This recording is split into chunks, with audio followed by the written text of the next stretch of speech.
Fala galera, eu sou o Moa e finalmente chegamos à tão esperada final 2022 da NBA, entre Boston Celtics e Golden State Warriors. Então, no episódio de hoje do Rebodunk, a gente vai fazer uma análise aí de como que pode ser esse confronto. E é lógico, né? Não vou ficar em cima do muro, vou falar nesse episódio quem que vai ser o campeão 2022 na NBA, na minha opinião. Mas antes da gente começar o episódio, eu vou pedir pra você clicar já no botão aqui embaixo pra se inscrever e não perder nenhum episódio aqui do Rebodunk. Primeiro, vamos começar do começo, né? Vamos falar como que foi a temporada regular das duas equipes. Do lado oeste, o Golden State Warriors terminou na terceira colocação da conferência, com 53 vitórias, 29 derrotas. Do lado da Conferência Leste, o Boston Celtics ficou em segundo lugar, com 51 vitórias, 31 derrotas. Então, o Golden State Warriors, nas finais, vai ter um mando de quadra por ter tido mais vitórias, com 53 contra 51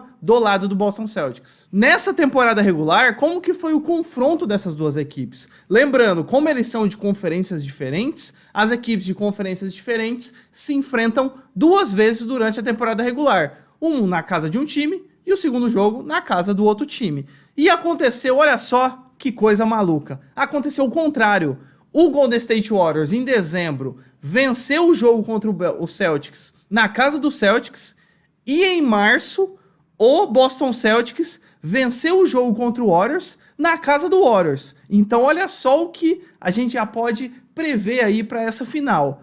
Os dois times jogaram duas vezes entre si e os visitantes venceram os dois jogos. E quem venceu o último, que foi em março, foi o Boston Celtics. Então, ponto aí, vamos dizer assim, para o Boston Celtics. E agora vamos para o segundo passo aqui do episódio. A gente já falou da temporada regular. Vamos falar agora como os dois times chegaram à final. Qual foi o caminho que cada um percorreu nesses playoffs? Vamos começar com o Golden State Warriors. Eles venceram Denver Nuggets, Memphis Grizzlies e Dallas Mavericks. Denver Nuggets no primeiro round venceram de 4-1 a sério.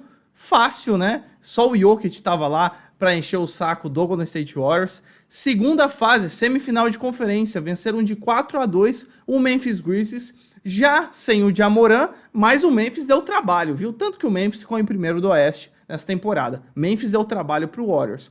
E na final da Conferência Oeste, a última série aí que o Warriors ganhou de 4-1 do Dallas Mavericks, apesar do Luka Magic, do Tesouro, ter jogado muito, também não foi o suficiente para dar trabalho para o Golden State Warriors. Então a gente pode dizer que a vida do Warriors até a final foi relativamente fácil. Já o que não aconteceu do outro lado na Conferência Leste, a vida do Celtics foi difícil.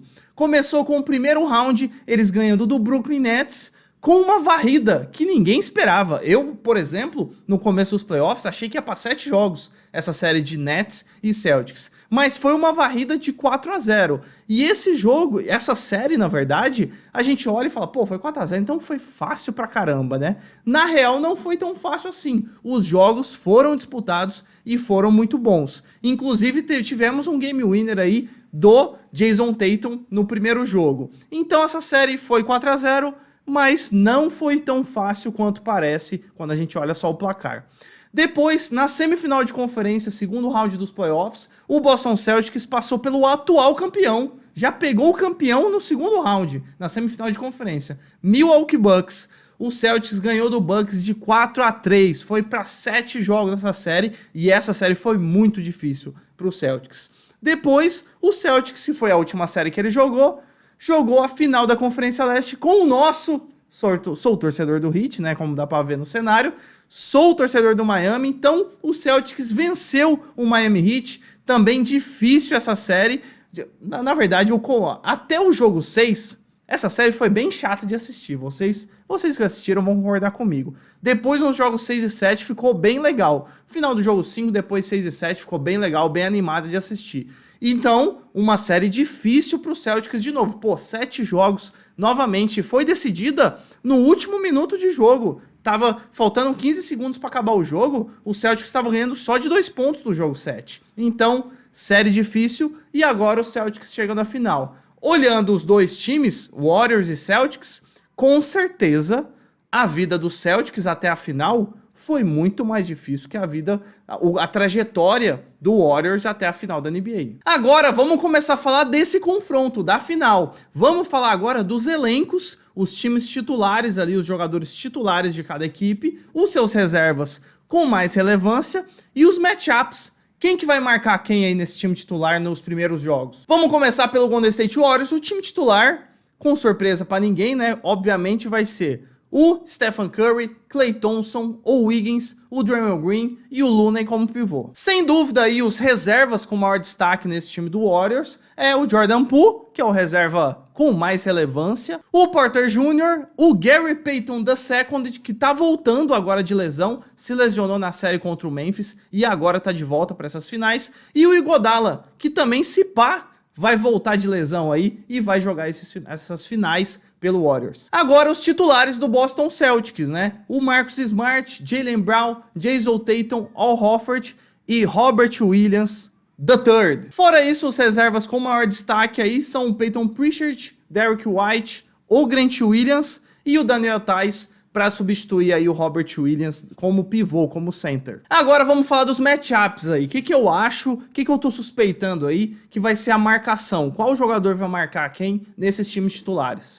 Stephen Curry e Marcus Smart. Depois a gente tem o Jason Tatum e o Klay Thompson, o Wiggins e o Jaylen Brown, o Draymond Green e o Al Horford. E para fechar, os pivôs se marcando, lógico, né? O Robert Williams com o Looney. E aí, depois que os reservas entrarem nas rotações, aí vai mudar bastante essa marcação. Bora agora pro penúltimo tópico dessa análise aqui, desse nosso episódio do Rebodank, que é qual é o fator X de cada equipe. Qual que é o ponto que cada time tem forte? Qual que é a sua fortaleza ali nessas finais? Vamos começar com o Golden State Warriors. O principal ponto aí pro Golden State Warriors é óbvio que é a experiência em finais. O trio ali do Golden State Warriors, Splash Brothers, Klay Thompson e Stephen Curry, mais o Draymond Green, eles têm 6 finais no currículo nos últimos 10 anos com 3 títulos. Então não tem como negar que esse trio sabe como jogar uma final da NBA e sabe também como é ser campeão. Sabe toda a atmosfera da final. Não tem como negar isso, que isso é uma grandíssima vantagem para o Golden State Warriors. E sabe até orientar os jogadores mais jovens do resto do elenco. Um outro ponto aí pro Golden State Warriors que é muito bom para eles é que eles vão vir para essa final mais descansados. A diferença é de 3 dias a mais. E aí você vai pensar, Moa, só 3 dias? Nem vai ser tanta diferença assim.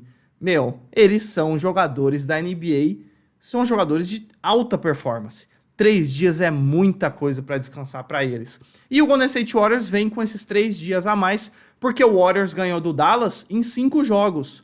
O Celtics ganhou do Heat em 7 jogos. Então essa diferença, o Warriors ficou só descansando na boa e vendo lá o jogo 6 e 7 da série Miami e Celtics. Outra fortaleza desse time aí do Golden State Warriors, que é o principal fator aí, é a principal chave dessa equipe, que é um ataque fortíssimo. O Golden State Warriors tem o segundo melhor ataque desses playoffs agora da NBA, contra o Boston Celtics, que tem o 7º melhor ataque. Só em título de curiosidade, o melhor ataque dos playoffs é o Memphis Grizzlies, que também já foi eliminado. Óbvio, né, que uma outra fortaleza desse time do Warriors são as bolas de 3 pontos. O Golden State Warriors é o 4º time nesses playoffs com o melhor aproveitamento de 3 pontos. Contra o Boston Celtics, que só tem o 8º melhor time em aproveitamento de 3. O Golden State Warriors é o primeiro time, o melhor time desses playoffs em assistências, o que já mostra o quanto que é profundo esse time com várias opções, seja no time titular ou seja no banco de reservas, o quanto que esse time dá assistência para vários jogadores pontuarem. E para fechar o Warriors aqui, né, é um time muito completo, como a gente acabou de falar, é um time que tem o trio campeão, que isso vai ser ter uma relevância muito grande, principalmente na orientação com os jogadores mais jovens, o trio campeão Curry, Thompson e Draymond Green, e fora que a gente sempre tem em toda a série dos playoffs 1 ou 2 jogos que algum coadjuvante, a gente pode chamar de coadjuvante, que um deles aparece.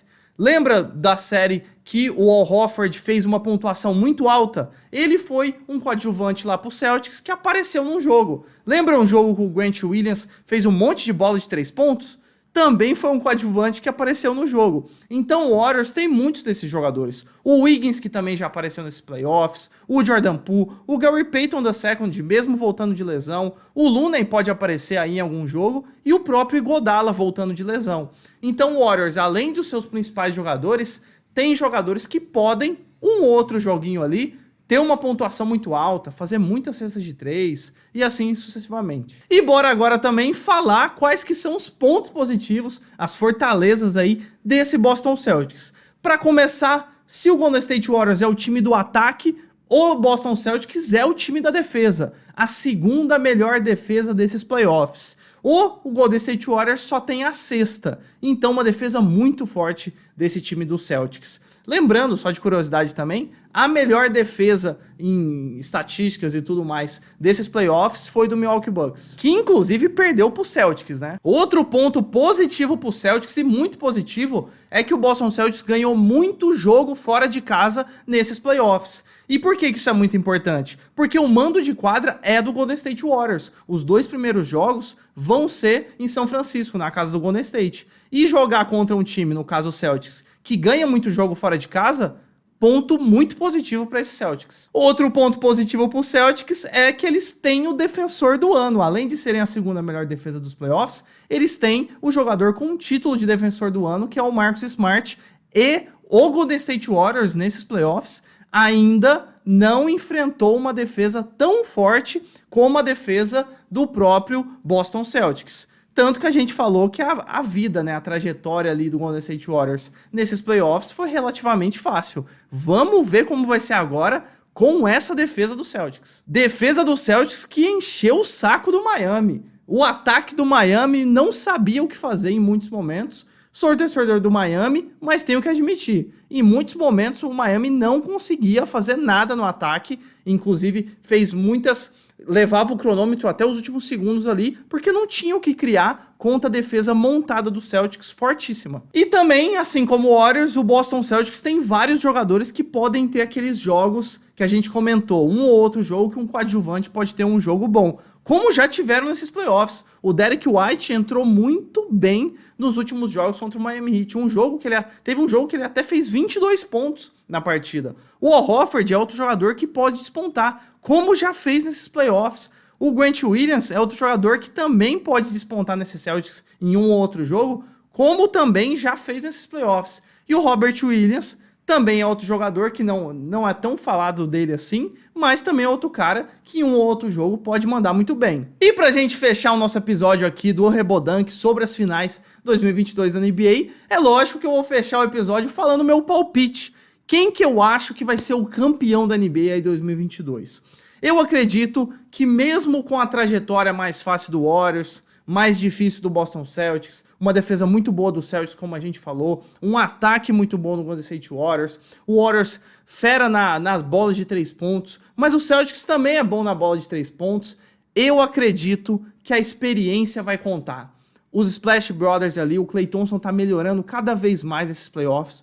Jogo a jogo ele tá voltando a ser aos poucos aquele Klay lá de trás de 2018, 2017, que a gente lembrava antes dele ter a lesão dele em 2019. Então acredito que isso vai pesar demais nesses playoffs, fora que o Warriors tem o seu mando de quadra, apesar de que o Celtics ganha muito jogo fora de casa.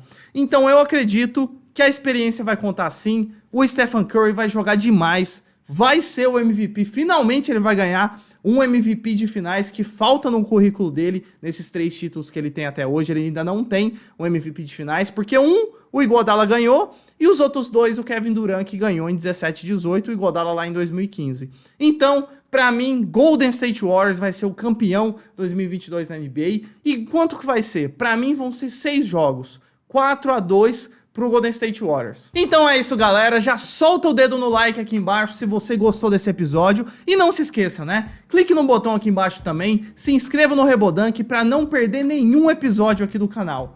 Então é isso. Valeu, falou!